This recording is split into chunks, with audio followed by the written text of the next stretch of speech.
Welcome to Time for Diplomacy. This podcast series is organized by the Diplomatic Academy of the Ministry of Foreign Affairs of Montenegro. It is an opportunity to host distinguished theorists and practitioners of international relations in order to get their perspectives on contemporary diplomacy. Hope you will enjoy this episode. Dear listeners, welcome to the new episode of podcast series Time for Diplomacy, which is organized within the Summer School for Young Diplomats Gavro Vukovic, a flagship project of the Montenegrin Foreign Ministry. The project lays a particular emphasis on the role and significance of diplomacy in maintaining international peace and security, overcoming crises, and developing new models of economic, political, and security cooperation in the international arena. We are pleased that some of the 14 summer school speakers will join us to this podcast series and share their thoughts on contemporary diplomacy and international relations. During today's 20 minutes episode, you'll have an opportunity to learn more about effective negotiation and conflict resolution from one of the most prominent lecturers in the area of negotiation, mediation, and conflict resolution.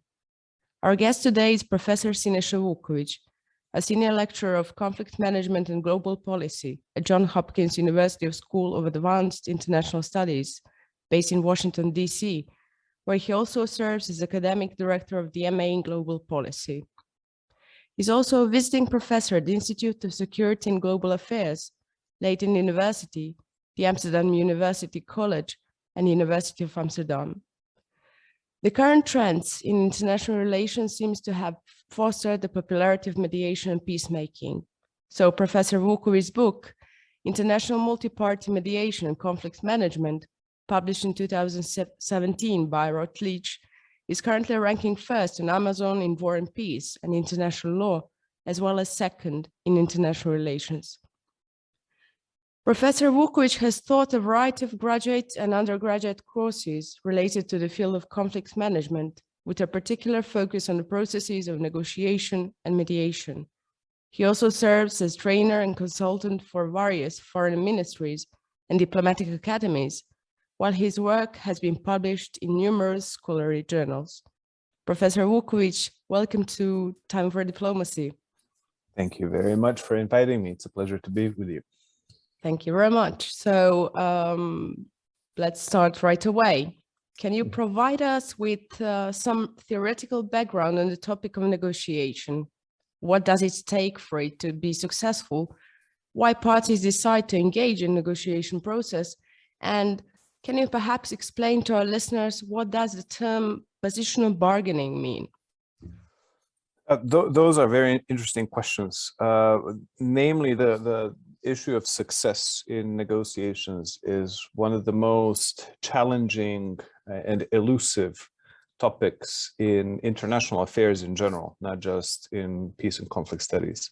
To understand negotiations, one needs to understand that behind every negotiation, there is a contradiction, there is a clash, there is a competition, there is a lack of convergence between the parties that by trying to achieve their goals through unilateral means tend to fail. And as they continue to fail, they may start considering options to, instead of competing with the other side, to start cooperating with the other side. So a very important way to think about negotiations is that for true effective negotiations needs to be understood as a manifestation of a genuine cooperation between the parties. So in essence, we tend to think about negotiations as a conversation, as a chat, as a talk. But negotiations are more than just a talk. For negotiations to be effective, those talks need to move from competing monologues into a dialogue. And again, on an abstract level, that may seem reasonable, but it's the most difficult transition in any relations on the international level, because we always tend to focus primarily onto our own interests, our own perspectives, our own priorities, and our own preferences. And as such, we tend to neglect what the other side has in mind, what the other side is prioritizing, and the preferences of the other side. The dialogue as such means that we are questioning some of the assumptions that led us to this situation, that we are thinking about our priorities differently than we had while we were pursuing our unilateral goals through unilateral means. That is what it takes for negotiations to be successful, is to compromise with some of our own assumptions, is to concede on some of our own priorities.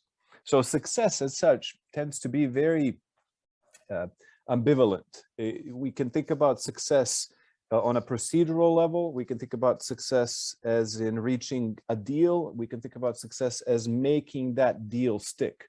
But none of those aspects can be attainable or attained unless the parties really make the conditions for negotiations ripe. In theory, there is the concept of ripeness that actually says that negotiations can be successful both on a procedural and outcome level if the parties perceive that their current situation is unsustainable, that their current strategies are unfeasible, that their current approach is unsustainable. So in essence, by recalibrating the approach, the parties move from those maximalistic positional attitudes to a more compromising collaborative approaches. Negotiations as such need to decouple parties from their positions. Positions are what people say they want. And for negotiations to be successful, we need to move from asking, what do you want, to understand why do they want it? Because what, the answer to what, is intentionally defined to be resisted and rejected by the opponent. We tend to bring our own competitive mindset, our conflictual mindset, into the negotiations as they start. So to reframe the situation, to reframe the conflict, to reframe that competition, we need to understand what is beneath the what that the parties want. So why means that we are trying to untangle the fundamental interests and needs of the parties instead of assuming that what they say they want is the end of it all. So success needs to take into account all of these options to understand how sustainable is the current situation, if the parties are willing to truly establish a dialogue, are they still in a conflictual mindset, are they able to create formulas that are going to question some of their earlier assumptions, etc. So negotiations as such are more than just talk. Negotiations require a genuine transformation of the relationships between the parties. Thank you very much. You're also an expert in mediation. Can you tell us a bit more about this important aspect of conflict resolution?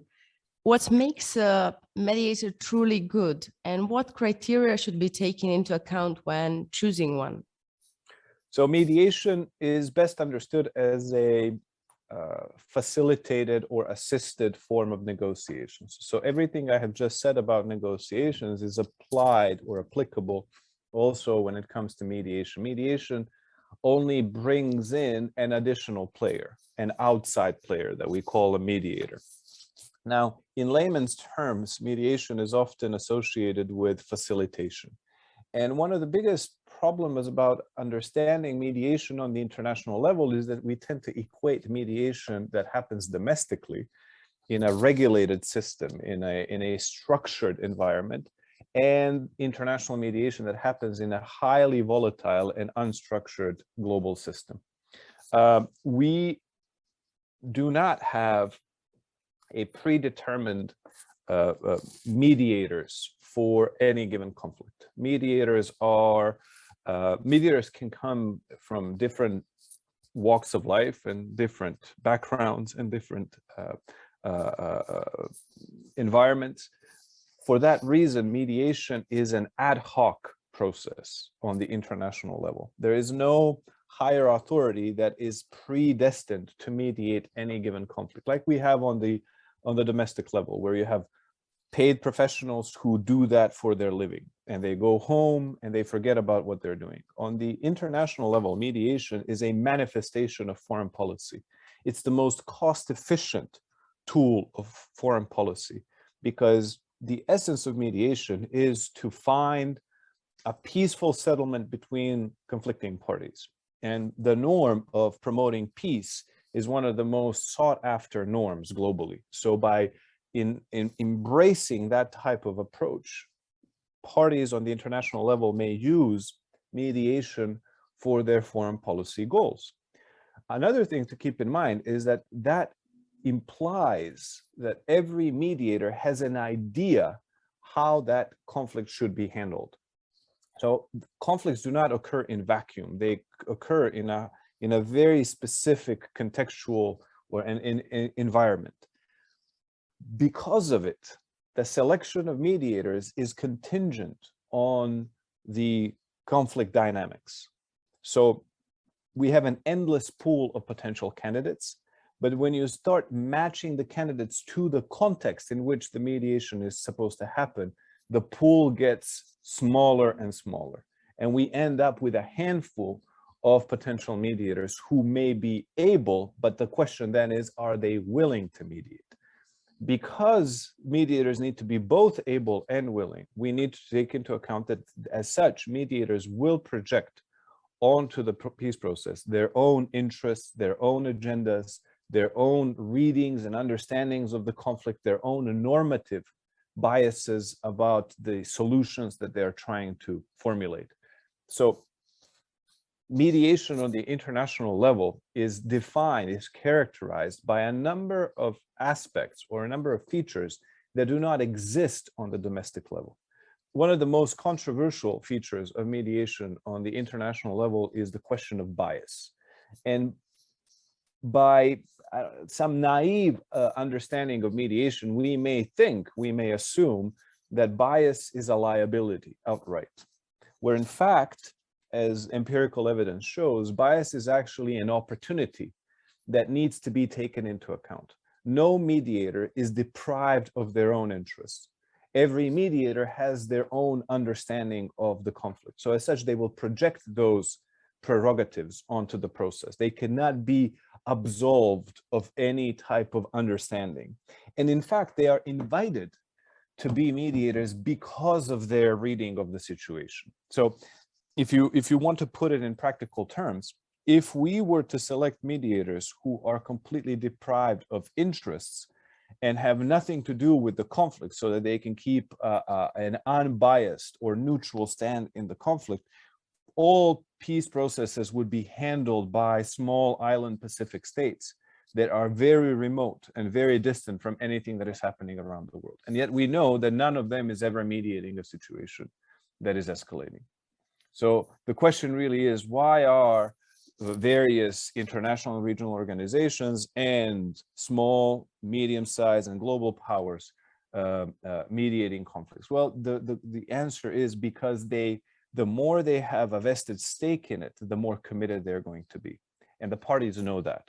So to come back to the question of bias, third parties actually recommend themselves because of their bias. And the opportunity of bias is that if they play it right, they may use the bias to bring the party towards which they are biased to the solution that otherwise that party would not agree to.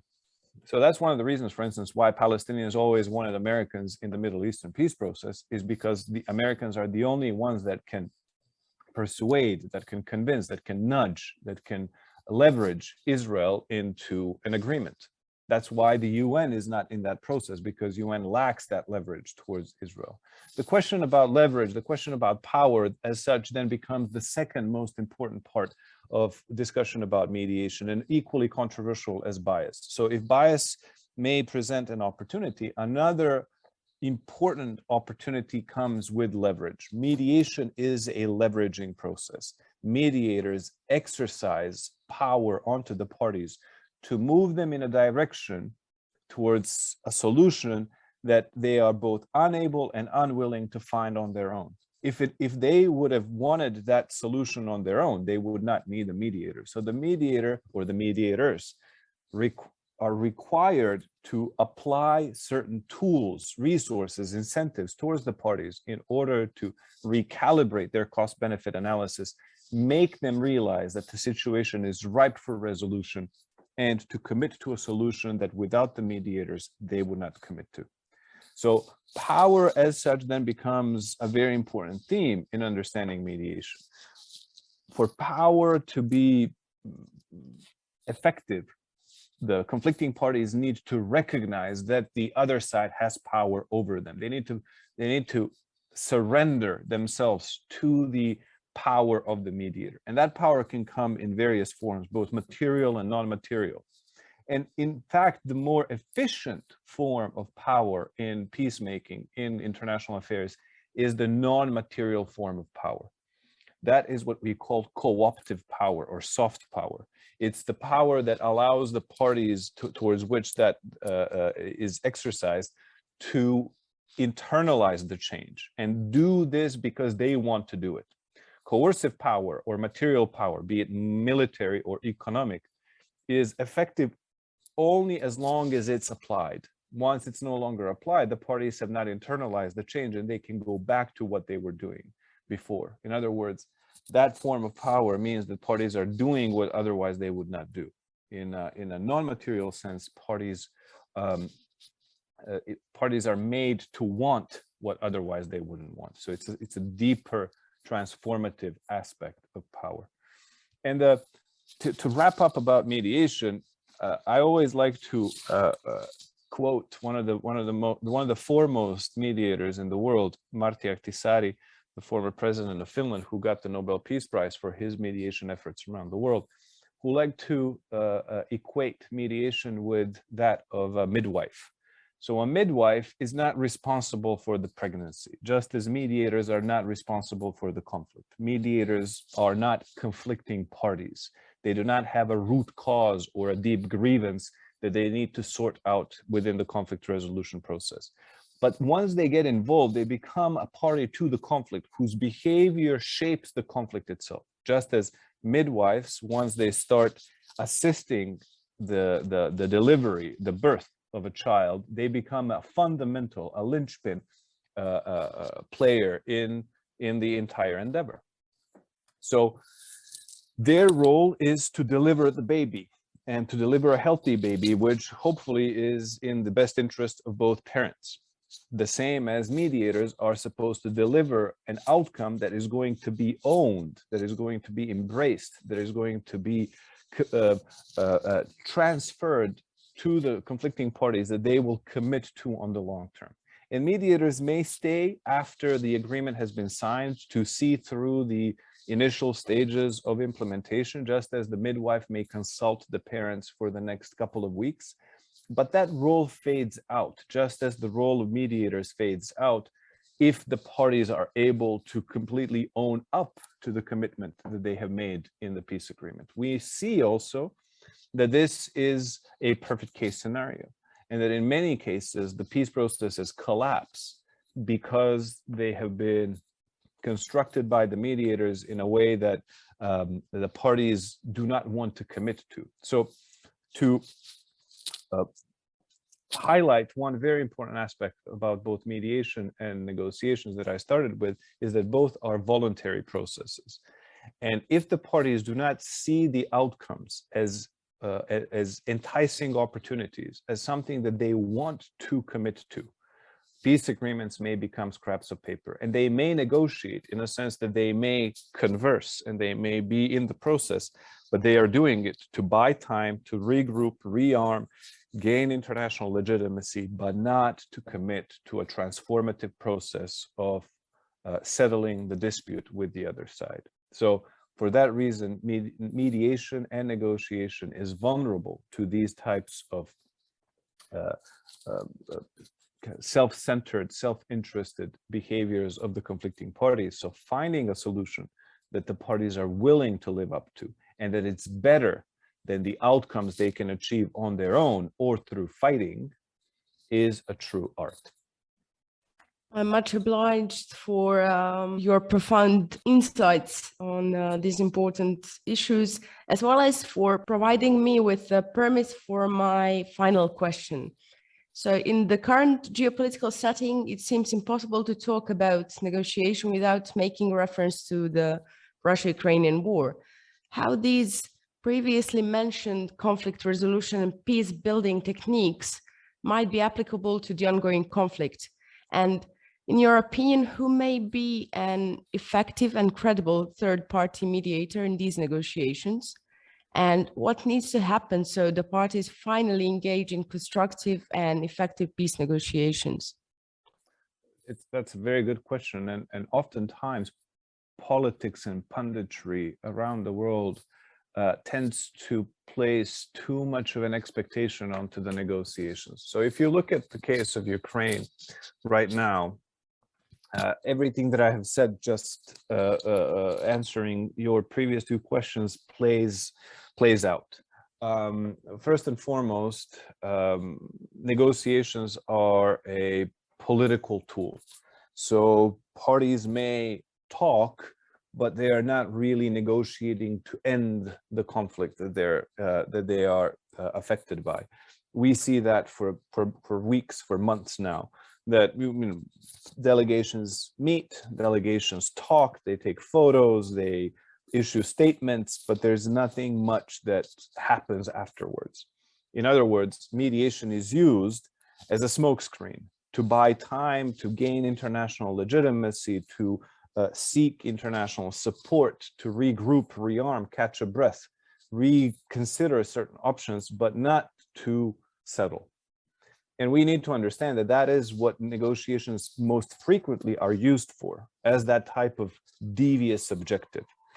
And for negotiations to be successful, for instance, in the case of Ukraine, we need to understand that these negotiations are contingent on what is happening on the ground. Right now, both parties do not see that the options that are being presented at the negotiating table are better than what they believe they can achieve on their own on the battlefield. And as long as they perceive higher utility on the battlefield compared to the utility that they're getting at the negotiating table, they will not commit to the negotiations. This implies, from a very specific political angle, this implies that the conflict dynamics need to inflict a significant sense of pain towards the conflicting parties for them to reconsider their options. In an asymmetric conflict, such as the one of Russian aggression in Ukraine, Russia as the aggressor and as a far more resourceful actor still perceives that they can win this because of those resources, because the resources need to translate into outcomes. As soon as Russia starts realizing that their initial expectations cannot be met with the realities on the ground, they may need to reconsider negotiations as a far more attractive option than they are doing right now.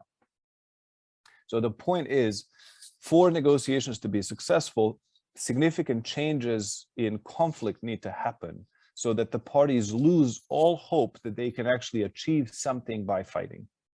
And this is, as an asymmetric conflict, this is also a very important normative conflict. Normative in a sense that we have two very different purposes in this conflict. For Ukraine, this is a game of survival. And in a game of survival, as long as you do not lose, you win. For Russia, as they are committing an act of aggression on a sovereign country, because they are continuously applying more and more resources, as long as they, for an actor of that kind, the logic is no longer the same as in Ukraine. So I'm repeating, in Ukraine, as long as they do not lose, they win. So in other words, as long as they survive, they win. In the Russian case, as long as they do not win, they lose. So for them, anything but outright unilateral victory is a loss. a compromise is seen as a loss. A concession is seen as a loss because they have applied everything to make the conditions on the ground reflect the asymmetries of power that they have started with. So these are two very different approaches that now need to be leveled on the ground so that the negotiations can happen. And one way to level that playfield is to find a suitable mediator, as you have asked. And who would that be?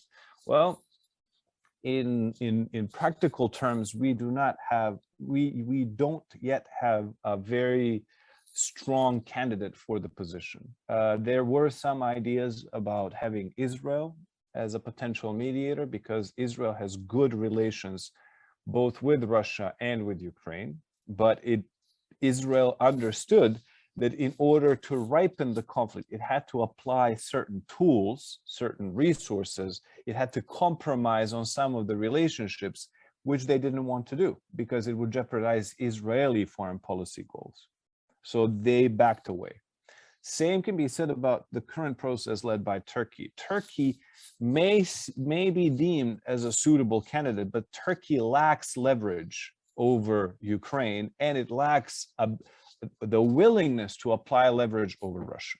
So for the time being, Turkey may be a good host, but when it comes to actually being a good mediator, in order to be effective, it needs to be able to help Russia, first and foremost, understand that what they're doing is only damaging Russia, and on the long term is going to be detrimental to Russia, which Turkish leadership right now may not want to articulate in such a way. And at the same time, in order to level the playfield, they need to frame the conflict as a conflict where Russia is actually losing more than gaining, which may actually not be received well in Russia if it comes from a NATO member state. So at the moment, neither Russia nor Ukraine are fully committed to the process that may be spearheaded by Israel or Turkey, and we may need to find a third option. The problem about finding mediators at this stage is that this conflict is so salient that everyone is taken aside. And by taking a side, you send a strong political message. That political message may bring you to the table, but it requires also a lot of resources that the mediators need to apply in order for that political message to translate into some form of traction.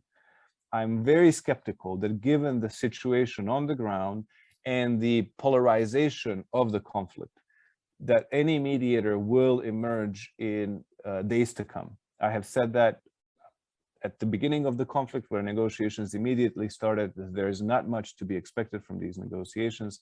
This is becoming a conflict of attrition or a war of attrition. This is becoming a protracted conflict. This is a conflict that has been lasting for the past 8 years with different amplitudes of escalation. So we may need to see, unfortunately, a lot of dramatic events that may propel parties to reconsider their options.